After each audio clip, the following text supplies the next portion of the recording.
All right, y'all, welcome back again to the KSR YouTube channel. It's another Blazer video. And we're gonna get some work done on the Blazer tonight. Even though it's been a tough week. Found out less than 24 hours ago that Greg Biffle and his family, as well as his pilot and a guy named Facebook Craig Wadsworth, I believe was his last name, were all killed on a plane crash. Actually headed down to Bradenton on their way to the Bahamas. It's a bummer, but we got to keep moving forward, right? So I'm not sure really how this video is gonna scale out or what all we're gonna get done, but we need to get some more done on this thing. And you know, I promised you guys a video every week on it. Just so happened that this week my night to work on it was Thursday night, and Thursday was a tough day this week.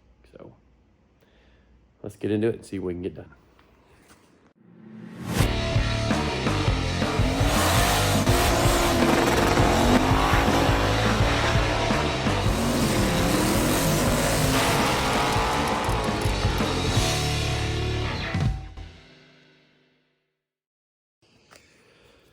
All right, well, like I mentioned in the last video, what I had planned to do in this video was actually to fit the fuel tank, the factory fuel tank, there, back in its kind of stockish spot. Boy, the dust this thing gets on it. Back here running the dyno, it just must shake it out of the ceiling or something, even though the roof is new-ish. Anyways, we are going to fit the factory fuel tank, back into the frame here. And from what I can see through here, as long as we maintain it below the level of this frame rail right here, which I believe is where it was in factory form, we will be able to fit this thing under the floor, still inside the frame. And what I plan to do is put a cross member up in the front. So there'll be a cross member going across somewhere in here. Might be a little further back, I don't know yet. But the plan is that we will make some straps that go over the top of the tank. Those will be solid, and we'll do some, you know, when we paint this thing or whatever we do, we'll do some foam, some adhesive foam or something to kind of insulate the tank. I mean, you can see where the factory straps were. So we're going to try and use those straps to still hold the fuel cell in the car. I keep calling it a fuel cell. It's a fuel tank. It's a factory fuel tank. So we're going to try and get that in. And then off the front of that cross member, we will make our shock mounts. And then also from the rear, from the upper part in the corner up there, we are going to connect down to where that cross member ends up. And then we'll patch all this floor back in. I still may do a mini tub just because it would be a piece of cake to just cut that right in the seam where the seam sealer is right there. Come out here, connect that, and the wheel tub falls out. Not that it really needs a mini tub, but if I'm here, I mean, the thing will probably never have more than the 275 drag radial on it. That's all it's going to need. So, you know what? I'm going to cut that wire out too. What am I doing? Why am I working around that? I'm redoing it anyway. Let's get that strip of wire, the factory wiring. I'm just going to cut it. I'll figure out what makes these lights, you know, using the factory tail harness and all this. I'll figure that all back out when the time comes, if I don't rewire it completely all the way to the tail lights and reverse lights and turn signals. And yep, we're going to make all that work. So, time for me to get in this thing and get to work. And like I said, I don't know how long this video is going to go or how long I'm going to feel like being here, but it was on my schedule to be here tonight. So I'm going to get into it and see how much I can get done. All right, I remembered one thing that I wanted to mention at the start of the video. I hope I get this video edited for Saturday, December 20th.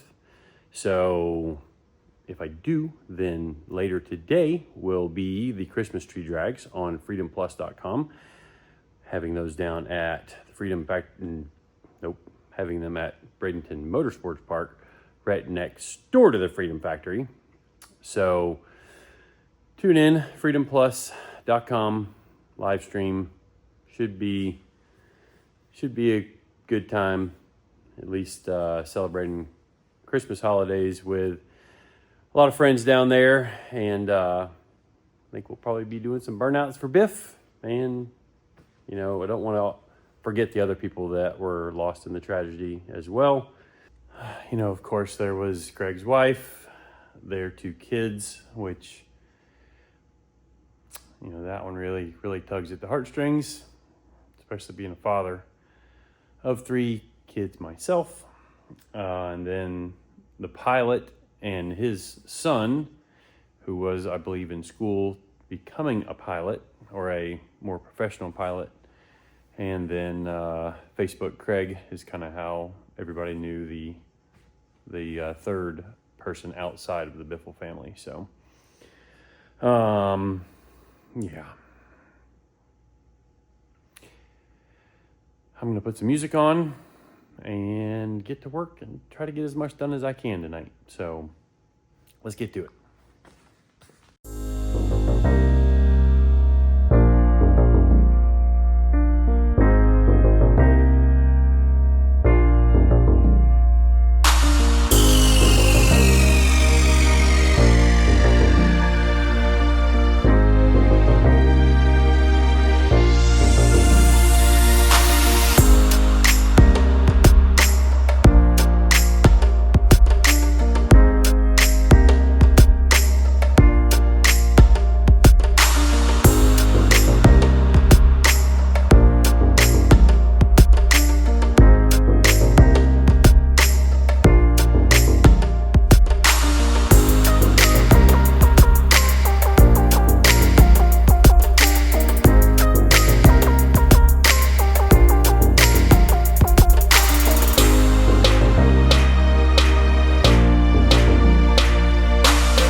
progress is progress, right?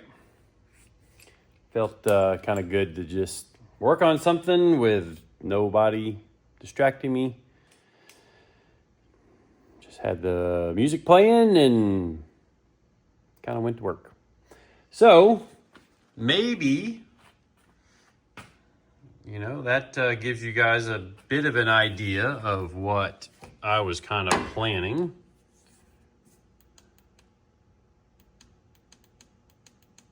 Let's see if we can, okay, that's a little brighter. So the idea is we're going to take our fancy TRZ billet shock mounts. Dang it, they make some cool stuff. And I'm not going to weld any of this in yet because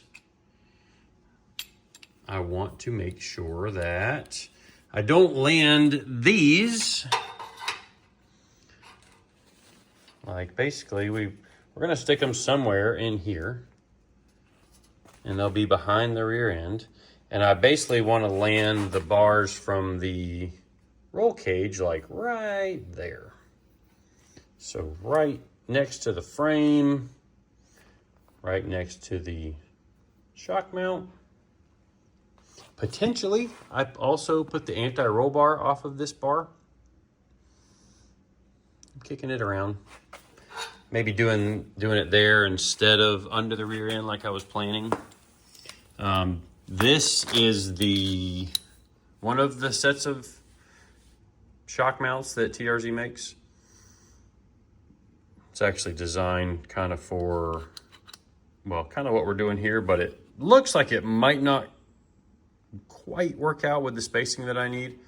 Just eyeballing, you know, I kind of envisioned the rear end going through there. And yeah, I could throw the rear end back in it, but just kind of plugging along tonight, you know, maybe not working as efficiently as I normally would, but still was making some progress on the thing. And like I said, that's a good feeling. So the idea is eventually we will clean this off with the grinder and we'll TIG around that and I'll knock it back to where it's perfectly flush. It's actually sticking out a little bit right now, but we'll weld it here, we'll weld it there, we'll weld it on this edge right there. We might even weld the inside of the frame rail, but we'll grind this off totally flush. And then I might even cap it when I'm done just so it, you know, it doesn't have anything there. In fact, we might even grind it so smooth you don't even see that it was ever there at all when you look through the frame. Just one of those little things that, you know, I think will be cool. I mean, maybe there'll be a little witness mark where you can see where the weld was, but I definitely plan to plug that. And as far as my measuring goes, it's maybe 1/8 of an inch crooked, like a little farther forward on the passenger side or driver's side. So what I can do is actually pull this forward here. You can see I got a little bit of a gap. So might pull that forward or grind on this just a hair with the die grinder. Do the opposite on that side. You know, basically I can fill up to about 1/16 of weld, and that's only probably 30-40 thousandths right there where that gap is. It looks a little bigger because it's on that curve right there, but maybe that gives you guys an idea of what I'm doing.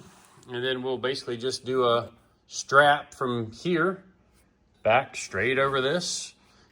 And then I'm not going to use these factory brackets because those are heavy, but we're going to do something. I might even do a little piece of tubing down. I don't know, do something so it's really tight. It might even make it to where it bends back a little bit and nestles right up against the tank.